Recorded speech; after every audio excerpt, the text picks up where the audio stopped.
அந்த படத்துல ஷூட்டிங் டைம்லயே அங்கே ஊட்டியில் நடந்தது ஷூட்டிங் எல்லாம். நான் வந்து அவருக்கு மருமகன் நான் நடிப்பேன். பொண்ணுக்கு வந்து அவர் ஒரு மோதிரம் கொடுத்துருப்பாரு. அந்த மோதிரம் வந்து அந்த பொண்ணு வந்து கவிதா. அது வந்து லவ்வர். அதுக்கு எனக்கு வந்து அந்த மோதிரத்தை கொடுக்கும். நான் ஒரு கிரிக்கெட்டர். அப்போ ஊட்டியில் வந்து ஒரு போயிட்டு இருக்கும்போது ஒரு ஆக்சிடென்ட் நடந்திருக்கு. அந்த ஆக்சிடென்ட் இறங்கி பார்க்கவே நான் கீழே விழுந்திருக்கேன். அவர் வந்து ஐயோ யங்ஸ்டர் ஏதோ விழுந்திருக்காருன்னு சொல்லி உட்காந்து அவர் மெல்ல என்னை வந்து மடியில் தலையை வச்சு எங்கிட்ட பேசுவார். அப்போ அந்த கையில் அந்த மோதிரத்தை பார்த்தோமே அவருக்கு தெரியும். ஓ இவர் தான் நம்ம மாப்பிள்ளை மருமகன்ங்கிறது அவருக்கு தெரிய வரும். அதுதான் கதை. ரொம்ப தங்கமான மனுஷன். அதாவது நான் சொல்லாமல் இருக்க முடியாது. அதாவது இவ்வளவு பெரிய நடிகனாக இருந்தோம். நடிப்பு கலைக்கே வந்து வந்து ஒரு ஒரு ஒரு ஒரு சிகரம் அவர்.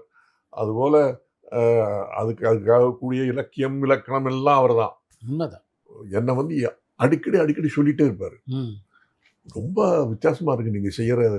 நல்லா நடிக்கிறீங்க அப்படி. வியட்நாம் சுந்தரத்தை கூப்பிடுவோம். நீ எல்லாம் என்னடா எதையோ எழுதுற, ஏதோ சொல்ற, டைலாக் எதையோ எழுதி வச்சு நான் அது வந்து பார்த்து ஏதோ படிச்சுட்டு இருக்கேன். பாரு தம்பி பாருடா, அவர் வந்து அவங்க வந்து ஃபிலிம் இன்ஸ்டியூட்டில் சொல்லி கொடுத்தாங்க இம்ப்ரோவைசேஷன்னு. அப்போ என்னவா நடிக்கிறார் பாரு. அந்த மாதிரி ரொம்ப உற்சாகப்படுத்த. ஆமாம், ரொம்ப வந்து அதுக்கு என்கரேஜ் பண்ணிகிட்டே இருப்பார்.